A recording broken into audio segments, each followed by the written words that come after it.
ঢল চলছিলাম, জালিম আমার উপর জুলুম করেছে, নির্যাতন চালিয়েছে, রব কিন্তু ভুলে যাই নাই।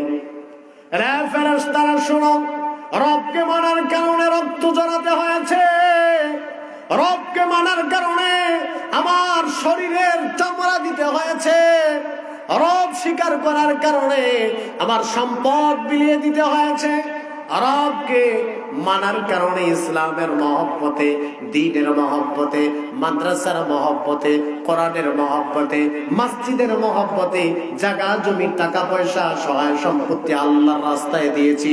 এরকম মুসলমান আছে না নাই? আমরা রব স্বীকার করেছি, আর 3.5 হাত কবরের মধ্যে আইসা, 3.5 হাত মাটির নিচে কবরের মধ্যে আইসা এখন কি রব ভুলে গেলাম নাকি? না রে না, রব ভুলে যাই নাই। রব কিন্তু আমার একজন, রব হলেন রব্বি আল্লাহ। আল্লাহ আমার রব, এই রবি আমার সব। পড়েন আল্লাহ আমার, এই রবি আমার সব। আল্লাহ আমার রব, দমে দমে তন মনে তারি অনুভব। বলেন দমে দমে তন মনে তারি।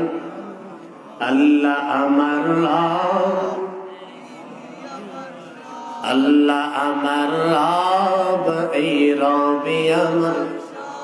তোমার দুনিয়াতে আমি যেদিকে তাকাই, অতই নেয়ামাতে ডুবে আছি যে সবাই।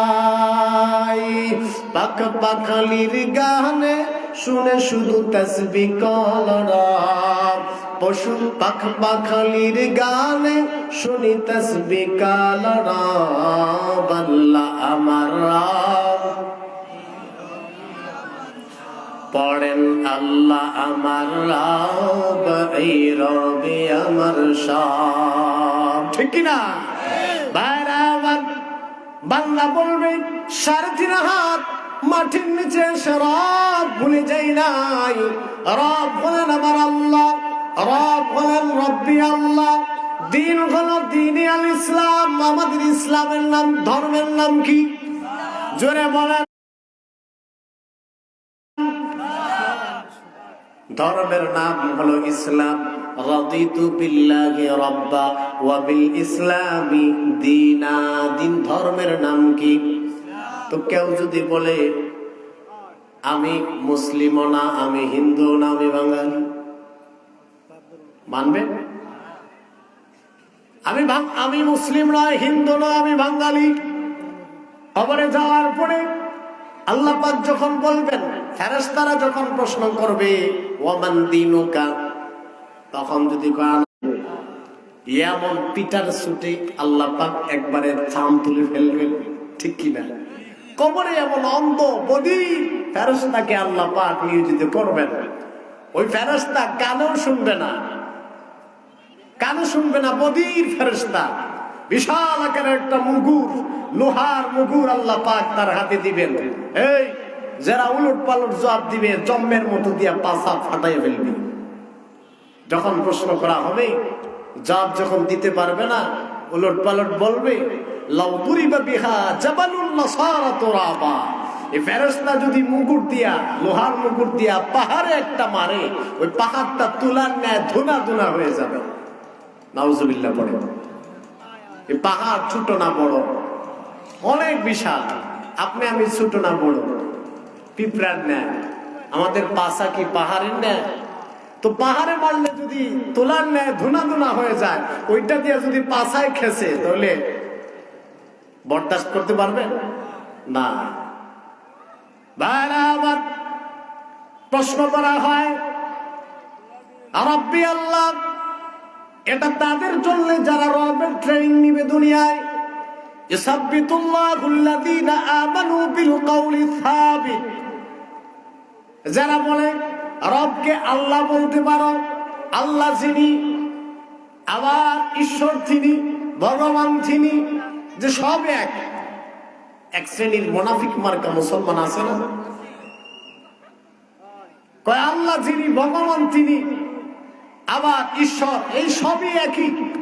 সুতরাং সবে সবারটা, সবে সবটাই পালন করি। ধর্ম যার যার, উৎসব সবারই, কিন্তু স্লোগান দেয় না। এটা কুফরি কথা। পরোক্ষভাবে আমাদেরকে কুফরের দিকে ধাবিত করছে, শিরকের দিকে ধাবিত করে পূজা মণ্ডপে আমাদের মুসলমান যুবকদেরকে নিয়ে সেখানে আমাদেরকে হিন্দুত্ববাদ শিখিয়ে দেওয়া হচ্ছে। কথা বলেন ঠিক কিনা? আমাদের ঈমান ইসলাম নষ্ট করে দেওয়ার জন্য একটা স্লোগান দেয় যে ধর্ম যার যার, উৎসব সবার, সবে মিলি সবাই একসাথে সবটা পালন করি। এটা কি কোনো মুসলমান কোনোদিন মানতে পারে? আল্লাহ নবীজি বলেছেন, লাইসা মিন্না মান তাশাব্বাহা বিগাইরিনা ওয়ালা তাশাব্বাহু বিল ইয়াহুদি ওয়ালা বিন নাসারা।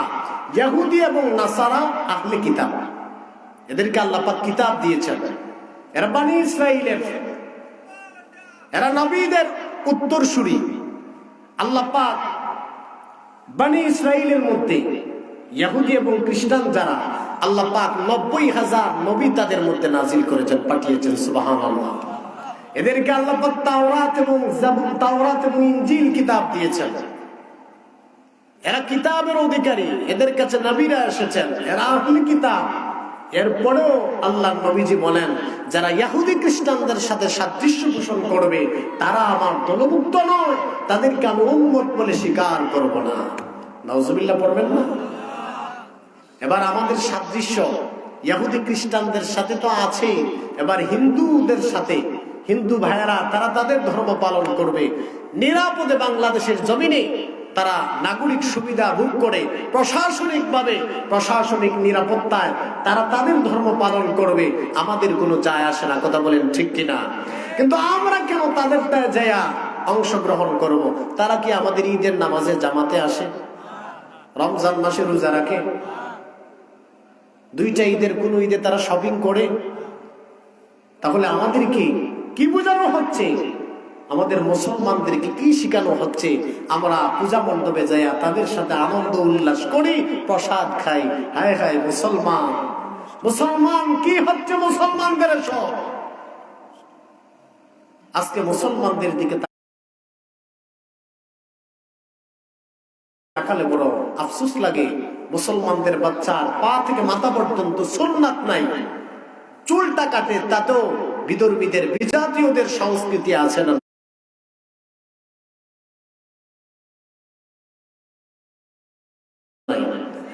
চুলের মধ্যে সুন্নত আছে না নাই? কিন্তু দেখবেন যে ঘোড়ার জুটির মতো সামনের দিকে লম্বা, আর চতুর্দিকে আর কিছুই নাই। চতুর্দিকে মুন্ডানো আর সামনে ঘোড়ার জুটির মতো লম্বা আছে না নাই? তাও আল্লাহ পাক দিয়েছেন চুলের কালার কালো, তার সেটা পছন্দ হয় না। আল্লাহ এই কালো চুল দিলেন কেন? সে মেরার কালারের মতো একটা কালার দেয়, মেরার পশমের মতো, ঠিক কিনা? কিছু আবার ঘোড়ার রঙের চুলের কালারের মতো কালার দেয়। হ্যাঁ হ্যাঁ মুসলমান। কেউ আবার জোয়ান থাকতে সাদা কইলে বুড়ো হয়ে গেছে। যে জোয়ান থাকতে ভালো লাগে না, একটু বুড়ো ওই সাদা ব্রাউন কালার দিয়ে দেয়। আমার ভাইরা, রবের জবাব দিবে তারা যারা রবের উপর অটল বিচল থাকবে, দ্বীন ইসলামকে যারা মনে প্রাণে বিশ্বাস করবে এবং মানবে, তাদের জবান থেকে আল্লাহ পাক বাইর করে দিবেন রব্বি আল্লাহ দীনিয়াল ইসলাম এবং হাদা নবিয়ুনা মুহাম্মাদুর রাসূলুল্লাহ সাল্লাল্লাহু আলাইহি ওয়াসাল্লাম। এই সংবাদটা যখন তারা জবাবটা দেয়া দিবে, আল্লাহ পাক গায়েব থেকে একটা আওয়াজ দিবেন, ফায়ুনাদি মুনাদি মিনাস সামাই আন সাদাকা আবদি। চিল্লায়ে পড়েন আল্লাহু আকবার। গায়েব থেকে আওয়াজ আসবে, আসমান থেকে একটা আওয়াজ আসবে, আমার বান্দা যা বলেছে সব একেবারে পাক্কা সত্য। সুবহানাল্লাহ পড়বেন না? বান্দা রব বলেছে, আল্লাহ দিন বলেছে ইসলাম, আর নবীকে পরিচয় করতে পেরেছে, নবীর পরিচয় দিয়েছে মুহাম্মদ সাল্লাল্লাহু আলাইহি ওয়াসাল্লাম। আমার বান্দা সব কিছু সত্য বলেছে রে ফেরেশতারা, আলবিসুহু মিনাল জান্নাহ, আমার বান্দাকে জান্নাতি পোশাক পরায়া দে। রে ফেরেশতারা, ফাফরিশুহু মিনাল জান্নাহ, না, শুধু পোশাক পরাইলে হবে না, আমার বান্দার কবরের মধ্যে জান্নাতি বিছানা বিছায়া দে। ওয়াফতাহু লাহু বাবান ইলাল জান্নাহ, আর কবরের দিকে জান্নাতের দরওয়াজা খুলে দে। আরো আস্তে কইন সুবহানাল্লাহ। আমি কিন্তু আসতেছি, আস্তে আস্তে আসতেছি, কবর নিয়ে কিছু বলতেছি, এরপরে জান্নাতে চলে যাব। আমার ভাইরা, এবার আপনাকে আমাকে কবরে রাখার পরে হাদিসের মধ্যে আসছে ইনকানা মুমিনান, যদি সে মুমিন হয়, কামিল মুমিন, তাহলে এই জবাবগুলো দেয়া দিবি। আপনার আমার শরীরটা বাহ্যিক দৃষ্টিতে দেখা যায় পচে গলে যাবে, রাব্বুল আলামিন আরেকটা বডি কবরের মধ্যে তৈরি করবেন, সেই বডির নাম হলো জিসমে মিসালি। এই বডি দেখা যায় না, ছোঁয়া যায় না। এক কবরে যদি 100 বছর পরে আরেকটা কবর দেওয়া হয়, কিছু পাওয়া যাবে? কিছুই পাওয়া যাবে না।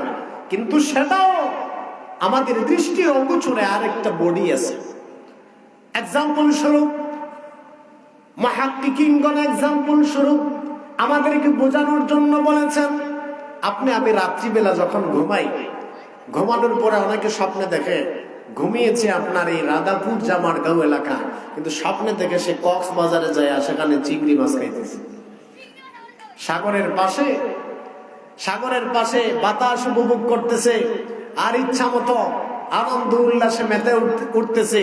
এই যে একটা আনন্দ, ঘুমাইলো রাধাপুর জামারগাঁও, আর স্বপ্নে দেখে সে আছে কোথায়?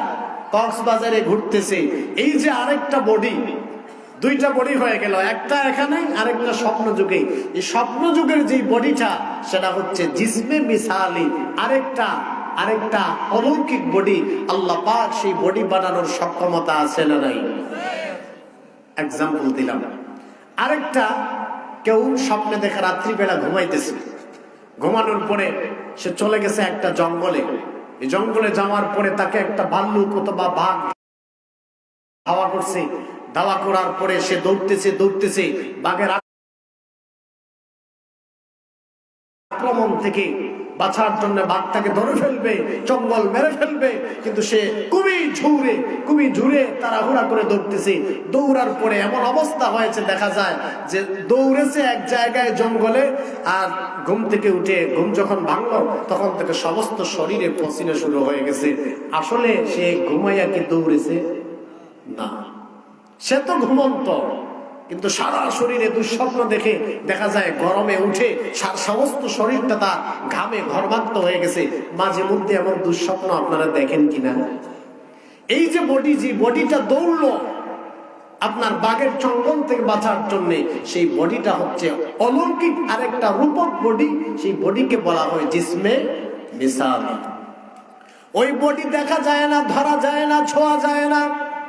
ওই রকম একটা বডি আল্লাহ পাক কবরে তৈরি করে দিবেন। এই বডির উপর শাস্তি প্রয়োগ করা হবে।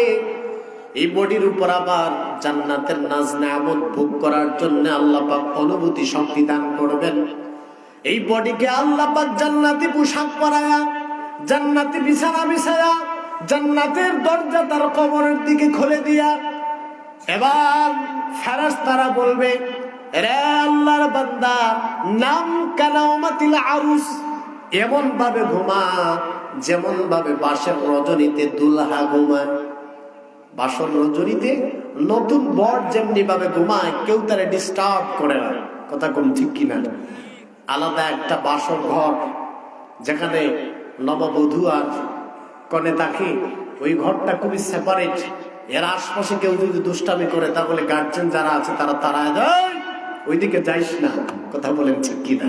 তাদের ডিস্টার্ব হবে, ঘুমে ডিস্টার্ব হবে, তাদের আনন্দ উল্লাসে ডিস্টার্ব হবে। ঠিক তদ্রূপ ভাবে ফেরেশতারা বলবেন, এমন ভাবে ঘুমাও নবদুলহা যেমনি ভাবে ঘুমায়। এক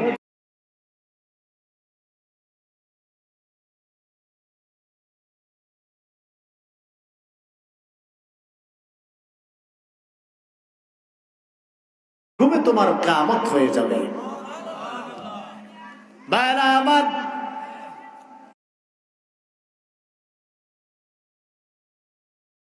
এই হলো কবরের একটা অবস্থা।